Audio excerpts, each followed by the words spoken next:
Dianggap belum siap terapkan sistem pembayaran barcode, Lohanapesi geram. Wali Kota Ambon Richard Lohanapesi geram ada yang meremehkan kemampuan teknologi warga Kota Ambon. Ketegasan itu menyusul sorotan sejumlah pihak untuk kebijakan baru penggunaan sistem barcode pembayaran tarif angkutan kota yang disebut belum tepat.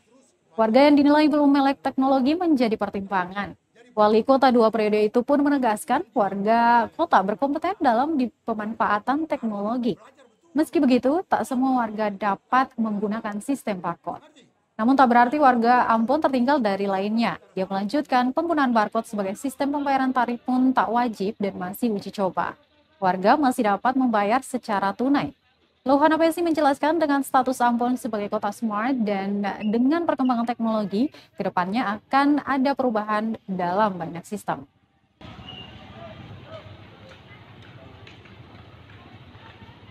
Akan terus pada penggunaan teknologi. Tidak. Jadi barcode yang dipakai itu bukan ditetapkan oleh pemerintah kota. Jadi kalau mau komentar itu belajar betul. Jangan ngomong hajat tanpa punya dasar. Ngerti? Barcode itu kerjasama antara Bank Mandiri dengan asosiasi sopir. Ya, itu kesepakatan antara Bank Mandiri dan si asosiasi sopir itu. Pemerintah kota itu hanya pengawasan untuk itu. Ngerti ya? Jadi saya mau cabut apa? Saya nggak ada punya keputusan apa-apa tentang barcode itu. Bagaimana? Oleh karena itu kalau membuat pernyataan itu harus belajar teliti. Jangan sampai nanti orang lihat, waduh ini senjata makan tuan. Udah mengerti nggak? Nah, mau tidak mau, suka tidak suka, kita akan mengarah kepada penggunaan barcode di mana-mana. Apa beda barcode di penumpang dengan barcode yang saudara pakai di tempat-tempat lain? Gak ada beda. Ini ke depan itu pasti mekanisme barcode itu akan dipakai di mana-mana, di mana-mana. Ya. Dan ini menurut saya begini, jangan meremehkan rakyat saya. Seakan-akan ketemu ini masih gagap teknologi, jangan dong. Ini Ambon sudah sama dengan kota-kota lain.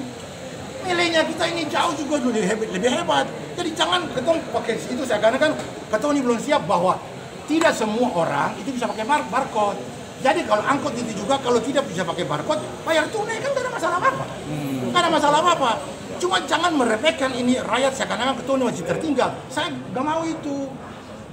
Itu dilecehkan tuh. Bagaimana mungkin bisa kayak begitu?